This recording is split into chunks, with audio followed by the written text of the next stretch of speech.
सोचिए एक ऐसा नेशनल पार्क जिसे आप पैदल पार करना शुरू करें तो शायद 3 या 4 मिनट में ही आप उसके एक सिरे से दूसरे सिरे तक पहुंच जाएं। अरे बाप रे, सिर्फ 3-4 मिनट में? हाँ बिल्कुल। और फिर उसकी तुलना आप एक ऐसे पार्क से कीजिए जो इतना विशाल है कि कुछ छोटे देशों का पूरा क्षेत्रफल भी उसके सामने कम पड़ जाए। मतलब ये कॉन्ट्रास्ट सच में बहुत ही चौंकाने वाला है। सही कहा। तो आज के हमारे इस गहन विश्लेषण यानी इस डीप डाइव का मकसद भी यही है। हम आज भारत के नेशनल पार्क्स, उनके भौगोलिक आकार, वहां के जानवरों और एक बहुत ही विस्तृत मैप के डेटाबेस पर चर्चा करने वाले हैं। और ये वाइल्ड लाइफ कंजर्वेशन के जो स्टूडेंट्स हैं उनके लिए तो ये एक तरह का ब्लूप्रिंट होने वाला है। बिल्कुल। हम ये समझेंगे कि नक्शे पर खींची गई लकीरें असल में किसी प्रजाति के बचने या खत्म होने का फैसला कैसे करती हैं। तो मैं कहूंगा कि ये एक बहुत ही एजुकेशनल और मजेदार सफर होने वाला है। मुझे लगता है ये एक बहुत ही सटीक नजरिया है इस डेटा को देखने का, क्योंकि देखिए जब हम वाइल्ड लाइफ कंजर्वेशन की बात करते हैं ना तो अक्सर सबसे बुनियादी चीज को ही भूल जाते हैं। और वो बुनियादी चीज क्या है? वो है स्पेस यानी जगह। हम अक्सर ये मान लेते हैं कि बस शिकारियों को रोक दिया तो जानवर अपने आप बच जाएंगे, लेकिन हमारा ये जो डेटाबेस है ये साफ दिखाता है कि असल लड़ाई तो जमीन की है, भूगोल की है। हाँ, ये बात तो है। तो चलिए फिर इस डेटा के सबसे हैरान करने वाले हिस्से से शुरू करते हैं। जब हम आकार की बात कर ही रहे हैं तो सीधे देश के सबसे बड़े नेशनल पार्क्स पर आते हैं। बिल्कुल, टॉप 3 पार्क्स की बात करते हैं। हमारे सोर्सेज में टॉप 3 विशाल पार्क्स का जिक्र है। सबसे ऊपर है लद्दाख का हेमिस नेशनल पार्क, फिर आता है राजस्थान का डेजर्ट नेशनल पार्क जो करीब 3162 स्क्वायर किलोमीटर में फैला है। और तीसरा भी मैं बता देती हूँ, वो है उत्तराखंड का गंगोत्री नेशनल पार्क जिसका इलाका 2390 स्क्वायर किलोमीटर है। सही कहा। लेकिन इस डेटा में ना एक चीज ने मुझे बहुत उलझा दिया। मैंने जब हेमिस नेशनल पार्क का आकार देखा तो वहां 2 बिल्कुल अलग अलग आंकड़े दिए हुए थे। अच्छा, कौन कौन से आंकड़े? एक जगह लिखा है 4400 स्क्वायर किलोमीटर और दूसरी लिस्ट में वो 3350 स्क्वायर किलोमीटर है। मतलब क्या हमें अपने ही देश के सबसे बड़े पार्क का सही साइज नहीं पता है? नहीं, ये कोई क्लेरिकल गलती नहीं है। ये बहुत ही दिलचस्प तकनीकी पेच है और मुझे लगता है कंजर्वेशन के हर छात्र को इसे अच्छे से समझना चाहिए। तो फिर ये फर्क आ क्यों रहा है? देखिए, ये फर्क आता है टोपोग्राफी यानी वहां की स्थलाकृति की वजह से। जब हम किसी समतल जगह जैसे मान लीजिए किसी रेगिस्तान का मैप बनाते हैं तो सैटेलाइट से ली गई 2D इमेज और जमीन का असली आकार लगभग एक जैसा ही होता है। हाँ, क्योंकि वो एकदम फ्लैट है। बिल्कुल, लेकिन हेमिस जो हैं वो लद्दाख के ऊंचे नीचे और बेहद दुर्गम पहाड़ों में हैं। ओह, मैं समझ रहा हूँ। मतलब जब हम पहाड़ों को एक 2 डायमेंशनल या चपटे मैप पर नापते हैं तो उनका असली सरफेस एरिया कम हो जाता है। एकदम सही पकड़ा है आपने। अगर आप एक कागज को मोड़कर पहाड़ का आकार दें और फिर उसे ऊपर से नापें तो वो छोटा ही दिखेगा। हाँ, लेकिन अगर उस कागज को पूरा खोल दें तो उसका क्षेत्रफल बहुत ज्यादा निकलेगा। बिल्कुल। हेमिस के 4400 और 3350 वाले आंकड़ों के बीच का ये जो फासला है ये इसी बात का सबूत है कि हम 3D पहाड़ों को 2D मैप पर प्रोजेक्ट कर रहे हैं। और जानवरों के लिए तो ये 3D वाला हिस्सा ही मायने रखता होगा, है ना? हाँ, क्योंकि वो 2D मैप पर नहीं चलते, वो तो उन खड़ी ढलानों पर चढ़ते और उतरते हैं। क्या बात है, तो बहुत ही लॉजिकल है। खैर, ये तो हुई मैप की बात।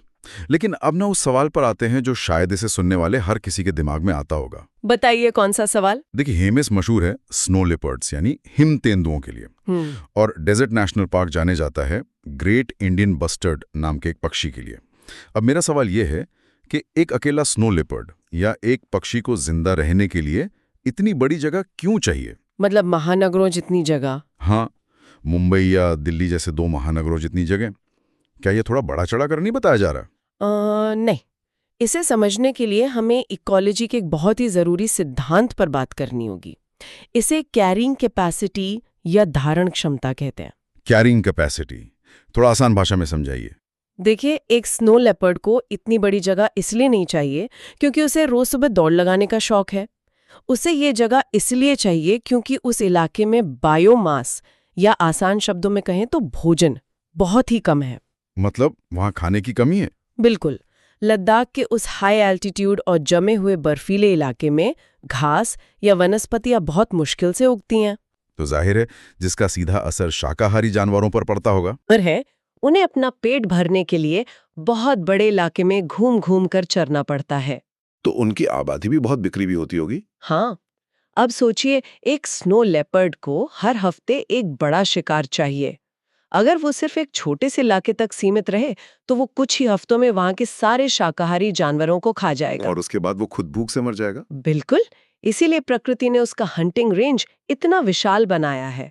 और यही same logic desert national park के लिए भी सच है। ग्रेट इंडियन बस्टर्ड के मामले में। हाँ, वहां का सूखा और रेतीला माहौल देखने में शायद खाली लगे, लेकिन उस पक्षी को उस विशाल और बिना किसी रुकावट वाले घास के मैदान की जरूरत होती है ताकि वो अपने लिए पर्याप्त कीड़े और बीज खोज सके। यार ये सब तो ठीक है, लेकिन अगर जगह ही सर्वाइवल का सबसे बड़ा गणित है तो मेरे दिमाग में एक अजीब सा ख्याल आ रहा है। अजीब सा ख्याल? वो क्या है? अगर हम मैथमेटिकली देखें तो अगर हम असम के काजीरंगा से एक सींग वाले गैंडों को उठाकर हिमिस के उस 4400 स्क्वायर किलोमीटर के विशाल इलाके में छोड़ दें तो उन्हें तो कभी जगह की कमी होगी ही नहीं। ये बात तो है। लेकिन हमारा मैप दिखाता है कि गैंडे सिर्फ असम के एक छोटे से हिस्से में ही सिमटे हुए हैं। ऐसा क्यों? क्योंकि देखिए, कंजर्वेशन सिर्फ जगह के बारे में नहीं है, ये सही जगह के बारे में है। वैज्ञानिक भाषा में हम इसे हैबिटेट स्पेसिफिसिटी या आवास की विशिष्टता कहते हैं। Habitat specificity. हाँ, जानवर अपने इवोल्यूशन या विकास के बंधक होते हैं। आप उन्हें कहीं भी यूं ही नहीं छोड़ सकते। लेकिन मैं यहाँ थोड़ा असहमत होना चाहूंगा आपसे। हम दुनिया भर के चिड़ियाघरों में तो देखते ही हैं ना कि जानवर एक महाद्वीप से दूसरे महाद्वीप ले जाए जाते हैं और वहां वो आराम से जिंदा रहते हैं। हाँ, ये तो होता है। हम उन्हें आर्टिफिशियल माहौल में रख सकते हैं, तो फिर वाइल्ड लाइफ में एक गैंडे को एक जगह से दूसरी जगह ले जाने में आखिर इतनी बड़ी परेशानी क्या हो सकती है? देखिए, चिड़ियाघर और प्राकृतिक इकोसिस्टम में जमीन आसमान का अंतर है। चिड़ियाघर में जानवर को अपना खाना खुद नहीं खोजना पड़ता। हाँ, वो तो इंसान देते हैं। बिल्कुल, और ना ही उन्हें मौसम से बचने के लिए कोई संघर्ष करना पड़ता है। वहां उनके ऊर्जा खर्च या एनर्जी एक्सपेंडिचर का सारा भार हम इंसान उठाते हैं। समझ रहा हूँ। लेकिन जंगल में ऐसा नहीं होता। काजीरंगा का उदाहरण ही ले लीजिए, वो बहुत सटीक है। वहां ब्रह्मपुत्र नदी का जो बाढ़ का चक्र है ना, जो फ्लड साइकिल है, वो विशाल दलदल और हाथी घास के मैदान तैयार करता है। तो गैंडों के लिए ये कीचड़ और दलदल इतना जरूरी क्यों है? वो तो सूखी जमीन पर भी चल सकते हैं। चल तो सकते हैं, लेकिन गैंडों के शरीर में पसीने की ग्रंथियां, जिन्हें स्वेट ग्लैंड्स कहते हैं, वो बहुत कम होती हैं। असम की भयंकर गर्मी में उनके शरीर का तापमान बहुत तेजी से बढ़ सकता है। ओह, तो वो पसीना नहीं बहा सकते हमारी तरह। हाँ, इसे बायोलॉजी में थर्मोरेगुलेशन कहते हैं। खुद को ठंडा रखने और कीड़ों से बचाने के लिए उन्हें उस खास तरह की कीचड़ में लोटना ही पड़ता है। अरे वाह, ये तो मैंने सोचा ही नहीं था। अगर आप उन्हें किसी सूखे जंगल में छोड़ देंगे ना, तो वो अपना सारा समय और अपनी सारी ऊर्जा सिर्फ और सिर्फ खुद को ठंडा रखने में खर्च कर देंगे, जिससे उनका प्रजनन करना और शिकारियों से बचना लगभग असंभव हो जाएगा। बिल्कुल सही। मतलब हम सिर्फ एक जानवर को बचा नहीं रहे होते हैं, हमें असल में उस कीचड़ और उस दलदल को भी बचाना होता है। ये तो बहुत ही गहरी बात है। हाँ, कंजर्वेशन पूरा एक पैकेज है। और हमारे मैप पर एक और बहुत ही दिलचस्प कंट्रास्ट है। एक तरफ सुदूर पूर्व में काजीरंगा है और बिल्कुल उसके विपरीत सुदूर पश्चिम में गुजरात का गिर नेशनल पार्क है, जो 1412 स्क्वायर किलोमीटर का है, जो कि एशियाई शेरों का इकलौता घर है। हाँ, तो वहां का क्या लॉजिक है? गिर का इकोसिस्टम काजीरंगा से एकदम उल्टा है। गिर एक शुष्क और पर्णपाती यानी ड्राई डेसिडुअस जंगल है, जिसका मतलब है कि वहां के पेड़ गर्मियों में अपने पत्ते गिरा देते हैं। अच्छा, तो सब कुछ भूरा और सूखा सा हो जाता होगा। बिल्कुल, और एशियाई शेरों के शिकार करने का पूरा तरीका इसी सूखे माहौल पर निर्भर है। उनकी त्वचा का जो रंग है वो सूखी झाड़ियों में उन्हें ऐसा कैमोफ्लाज या छलावरण देता है कि वे अपने शिकार के बेहद करीब पहुंच सकते हैं, बिना नजर में आए। हाँ, अब सोचिए, अगर हम इन शेरों को असम के हरे भरे जंगलों में ले जाएं, तो वो हर कदम पर दूर से ही दिखाई दे जाएंगे और उनकी शिकार करने की क्षमता लगभग खत्म ही हो जाएगी। एकदम सही। जब जानवर किसी खास माहौल में लाखों साल से रह रहे हों, तो वो वहां के इकोसिस्टम का एक ऐसा पुर्जा बन जाते हैं जिसे आप किसी दूसरी मशीन में फिट नहीं कर सकते। वाकई।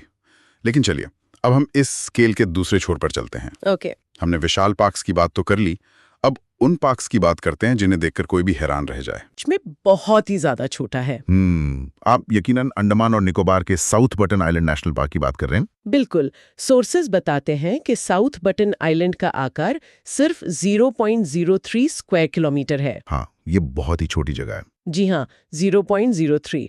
और मध्य प्रदेश में जो फॉसिल नेशनल पार्क है वो भी सिर्फ 0.3 स्क्वायर किलोमीटर का है। जब मैंने ये डेटा पढ़ा तो मुझे लगा कि 0.03 स्क्वायर किलोमीटर तो शायद एक फुटबॉल ग्राउंड या किसी शॉपिंग मॉल के बराबर ही होगा। हाँ, लगभग उतना ही। तो इतनी सी जगह को नेशनल पार्क का दर्जा क्यों दिया गया है? क्या वहाँ हम किसी चींटी या कीड़े को बचा रहे हैं? ये सवाल अक्सर कंजर्वेशन के छात्रों को भी बहुत कंफ्यूज करता है, लेकिन इसका जवाब इस बात में छिपा है कि खतरा किस चीज से है। खतरा? कैसा खतरा? देखिए, बड़े पार्क्स एक ओपन वर्ल्ड वीडियो गेम की तरह होते हैं, जहां जानवर को जिंदा रहने के लिए संसाधनों की तलाश में मीलों भटकना पड़ता है। लेकिन ये जो छोटे पार्क्स हैं, ये किसी एक बेहद अनमोल और नाजुक हीरे के चारों तरफ बनाए गए हाई सिक्योरिटी वॉल्ट की तरह है। ये एनालॉजी मुझे बहुत पसंद आई। पर वो अनमोल हीरा साउथ बटन में आखिर है क्या? वहां तो कोई बाघ या हाथी नहीं है। नहीं, वहां समुद्री जीवन यानी मरीन लाइफ है। साउथ बटन आइलैंड के चारों तरफ जो उथला पानी है ना, वहां बेहद दुर्लभ प्रकार के कोरल रीफ्स यानी मूंगे की चट्टानें और सी एनिमन पाए जाते हैं। अच्छा, मूंगे की चट्टानें। हाँ, और ये मूंगे बहुत ही धीमी गति से बढ़ते हैं। उनका पूरा इकोसिस्टम एक बहुत ही छोटे से इलाके में केंद्रित है। वहाँ मछलियों और समुद्री जीवों की ऐसी प्रजातियां हैं जो शायद दुनिया में कहीं और इतनी सघनता में ना मिले। तो अगर वो इलाका इतना छोटा है तो उसे बाकायदा नेशनल पार्क घोषित करने की क्या नौबत आ गई? क्योंकि वो जितना छोटा है उतना ही ज्यादा नाजुक भी है। आप खुद कल्पना कीजिए, अगर वहाँ कोई कमर्शियल मछली पकड़ने वाली नाव आए और अपना भारी लंगर या एंकर वहाँ गिरा दे। ओहो, वो तो सारे मूंगे तोड़ देगा। बिल्कुल। या मान लीजिए पर्यटकों की कोई नाव वहां से गुजरे और उनके इंजन से थोड़ा सा तेल रिस जाए। उस 0.03 स्क्वायर किलोमीटर के इकोसिस्टम का 10 या 20% हिस्सा तो बस कुछ ही मिनटों में हमेशा के लिए खत्म हो जाएगा। बाप रे, ये तो बहुत डरावना है। इसीलिए उस जगह को एक नेशनल पार्क का सख्त कानूनी दर्जा देना पड़ा, ताकि वहां इंसान का दखल पूरी तरह से गैर कानूनी हो जाए। ये ओपन वर्ल्ड गेम बनाम हाई सिक्योरिटी वॉल्ट वाली बात एकदम सटीक बैठती है। हाँ, और यही वॉल्ट वाली बात मध्य प्रदेश के फॉसिल नेशनल पार्क पर भी लागू होती है ना? हाँ, एकदम सही। वहां तो डायनासोर के जीवाश्म और करोड़ों साल पुराने पौधों के फॉसिल्स हैं। बिल्कुल। अब उन जीवाश्मों को भागने दौड़ने या शिकार करने के लिए तो जगह चाहिए नहीं, वो तो करोड़ों सालों से एक ही जगह पे दबे हुए हैं। वो कहीं जाने वाले नहीं है। लेकिन अगर उस 0.3 स्क्वायर किलोमीटर्स की जगह पर कोई कंस्ट्रक्शन हो जाए, कोई हाईवे बन जाए या कोई उन कीमती फॉसिल्स को चुरा ही ले, तो धरती के इतिहास का एक पूरा पन्ना ही फट जाएगा। ये तो है। इसीलिए संरक्षण का पैमाना हमेशा भौगोलिक आकार नहीं होता। कभी-कभी संरक्षण का मतलब होता है किसी एक बिंदु को समय और इंसान की पहुंच से पूरी तरह फ्रीज कर देना। वाह, ये बहुत ही शानदार नजरिया है। तो अब जब हमने बड़े और छोटे पार्क्स के पीछे के इस जटिल विज्ञान को समझ लिया है, तो चलिए इस चर्चा के सबसे अहम हिस्से की तरफ बढ़ते हैं, एंडेंजर्ड स्पीशीज की तरफ। हाँ, हमने बहुत सारे हैबिटेट्स और मैप की लोकेशंस देखें, लेकिन इन सभी का अंतिम उद्देश्य तो एक ही है, लुप्तप्राय प्रजातियों या एंडेंजर्ड स्पीशीज को बचाना। बिल्कुल, यही तो सबसे बड़ा गोल है। अगर हम अपने सोर्सेज में मौजूद कुछ बेहद दुर्लभ प्रजातियों को देखें, जैसे जम्मू और कश्मीर की दाचीगाम सेंचुरी में पाया जाने वाला हंगुल या कश्मीर स्टैग, हाँ, या मणिपुर के केबुल लामजाओ नेशनल पार्क में पाया जाने वाला संगाई हिरण, और केरल के एराविकुलम नेशनल पार्क में मिलने वाला नीलगिरी तहर। इन तीनों को अगर हम मैप पर लोकेट करें ना, तो ये देश के बिल्कुल अलग अलग सिरों पर एक एक छोटे से बिंदु की तरह दिखाई देते हैं। और मैं आपको बता दूं कि ये कोई संयोग नहीं है। ये प्रजातियां कभी बहुत बड़े इलाकों में फैली हुई थीं, लेकिन आज ये सिर्फ इन छोटे छोटे पॉकेट्स में सिमट कर रह गई हैं। तो अगर हम इन सब चीज़ों को एक साथ जोड़ें, जैसे कैरिंग कैपेसिटी, हैबिटेट स्पेसिफिसिटी और इन अलग थलग पड़े पार्क्स को, तो वाइल्ड लाइफ कंजर्वेशन पढ़ने वाले छात्रों के लिए इस पूरे डेटा से सबसे बड़ा और शायद सबसे कड़वा सबक क्या निकलता है? सबसे बड़ा सबक ये है कि हैबिटेट डिस्ट्रक्शन यानी आवास का नष्ट होना एक ऐसी खाई है जिससे वापस नहीं लौटा जा सकता। मतलब कोई रिवर्स गियर नहीं है? बिल्कुल नहीं। जब किसी प्रजाति का हैबिटेट छिन जाता है तो वो सिर्फ बेघर नहीं होती, वो जेनेटिक बॉटलनेक का शिकार हो जाती है। Genetic bottleneck? हाँ। इसे थोड़ा आसान भाषा में समझाएंगी? हाँ बिल्कुल। इसका मतलब है कि जब किसी जानवर की आबादी बहुत कम रह जाती है और वो एक छोटी सी जगह में कैद हो जाते हैं तो उनके बीच इनब्रीडिंग शुरू हो जाती है। अच्छा, आपस में ही प्रजनन? हाँ, जिससे उनकी जेनेटिक विविधता या जेनेटिक डाइवर्सिटी खत्म होने लगती है। इससे वे बीमारियों का शिकार आसानी से हो सकते हैं और उनमें मौसम के बदलाव सहने की क्षमता भी कम हो जाती है। ये तो प्रजाति के खत्म होने की शुरुआत है। आप मणिपुर के संगाई हिरण का ही उदाहरण ले लीजिए। सोर्सेज बताते हैं कि ये हिरण केबुल लामजाओ नेशनल पार्क में मिलता है, जो लोकतक झील में स्थित दुनिया का इकलौता तैरता हुआ नेशनल पार्क है। एक मिनट, तैरता हुआ नेशनल पार्क, इसका मैकेनिज्म क्या है भाई? ये बहुत ही अमेजिंग है। इस झील में मिट्टी, वनस्पतियों और ऑर्गेनिक पदार्थों के मोटे मोटे तैरते हुए द्वीप हैं, जिन्हें वहां की स्थानीय भाषा में फुमदी कहा जाता है। फुमदी, ठीक है। हाँ, संगाई हिरन लाखों सालों के एवोल्यूशन के बाद इस तरह से विकसित हुआ है कि उसके खुर का यानी उसके हूव्स का एक खास हिस्सा इसी स्पंजी और दलदली सतह पर चलने के लिए ही बना है, ताकि वो उस तैरती हुई जमीन पर धंसे नहीं। एकदम सही। अब आप सोचिए, अगर उस लोकतक झील पर कल को कोई हाइड्रोइलेक्ट्रिक प्रोजेक्ट बन जाए या प्रदूषण से उस पानी का रसायन ही बदल जाए और वो फुमदी पतली होने लगे, तो वो हिरण तो पानी में डूबने लगेंगे। और क्योंकि उनके खुर सिर्फ उसी खास स्पंजी जमीन के लिए बने हैं, अगर हम उन्हें किसी आम जंगल या चिड़ियाघर में छोड़ दें तो वो वहां भी प्राकृतिक रूप से पनप नहीं पाएंगे। बिल्कुल, वहां कोई प्लान भी है ही नहीं। अगर वो झील खत्म हुई तो वो हिरण भी खत्म हो जाएगा। ये तो बहुत ही सीरियस सिचुएशन है। और कश्मीर के हंगुल के साथ भी कुछ ऐसा ही हो रहा है। सर्दियों में उन्हें ऊंचे पहाड़ों से नीचे घाटियों में आना होता है, लेकिन इंसानी बस्तियों ने और सड़कों ने उनके उस सदियों पुराने रास्ते को ही काट दिया है। तो असल में हमारा काम हिरण को बचाना नहीं है, बल्कि हमारा काम है उस तैरती हुई फुमदी को बचाना और हंगुल के उस पुराने रास्ते को बचाना। एग्जैक्टली। ये वाकई आंखें खोलने वाला है। जब हम इस पूरे विश्लेषण को समेटते हैं और वापस उस मार्ग पर नजर डालते हैं जिससे हमने आज शुरुआत की थी, तो हमें भारत की एक बहुत ही अविश्वसनीय तस्वीर दिखाई देती है। बहुत ही विविध तस्वीर है वो। बिल्कुल। लद्दाख के उन ठंडे ऑक्सीजन रहित पहाड़ों से लेकर अंडमान के उन पानी में डूबे हुए छोटे छोटे मूंगे के द्वीपों तक, राजस्थान की जलती हुई रेत से लेकर असम की नमी से भरी दलदल और पश्चिमी घाट के जंगलों तक। मुझे लगता है ये मैप सिर्फ एक ज्योग्राफिकल रिकॉर्ड नहीं है, ये एक तरह की टाइम मशीन है जो हमें बताती है कि हमारी धरती ने जीवन को कितने अलग अलग सांचों में ढाला है। हर प्रजाति अपने आप में उस खास इलाके का एक बायोलॉजिकल सेंसर है। सही कहा। लेकिन इस डीप डाइव को खत्म करने से पहले एक बहुत ही गहरी और शायद थोड़ी डराने वाली सच्चाई पर गौर करना मुझे लगता बहुत जरूरी है। वो क्या है? देखिए, हमने आज जिन सोर्सेज और डेटा का इस्तेमाल किया, उनमें हर नेशनल पार्क की एक बहुत ही साफ और तय सीमा दी गई है। मतलब इतने स्क्वायर किलोमीटर, अक्षांश और देशांतर की इतनी डिग्रियां। हाँ, जिन्हें हम इंसानों ने कागजों पर तय किया है। बिल्कुल। लेकिन क्या ये जंगली जानवर, ये पेड़ पौधे और ये नदियां इंसानों की खींची गई इन मैप वाली लकीरों को समझती हैं? बिल्कुल नहीं समझती। जाहिर है नहीं। आज हम जिस दुनिया में रह रहे हैं वो बहुत तेजी से बदल रही है। आने वाले समय में जब क्लाइमेट चेंज के कारण तापमान 1-2 डिग्री और बढ़ जाएगा। हाँ, और जब बारिश का पैटर्न पूरी तरह बदल जाएगा। जी, और समुद्र का जलस्तर बढ़ जाएगा, तो इन जानवरों का वो प्राकृतिक आवास या तो खिसक जाएगा या पूरी तरह खत्म हो जाएगा। ये बहुत ही गंभीर चिंता का विषय है। जिन पहाड़ों पर आज स्नो लेपर्ड रहता है, हो सकता है कल वहां बर्फ ही ना रहे। तब क्या होगा? क्या ये जानवर हमारे द्वारा बनाए गए उन फिक्स्ड बाउंड्री वाले पार्क्स के अंदर टिके रह पाएंगे? शायद नहीं।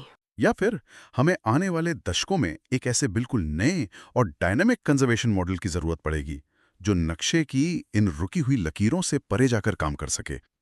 जो लोग भी इस डीप डाइव को सुन रहे हैं, ये एक ऐसा सवाल है जिस पर हम सबको बहुत गंभीरता से विचार करना चाहिए। बिल्कुल, इस पर सोचना बहुत जरूरी है। तो आज के इस गहन विश्लेषण में बस इतना ही। हमारे साथ जुड़ने के लिए शुक्रिया। फिर मिलेंगे एक नए विषय और एक नई चर्चा के साथ।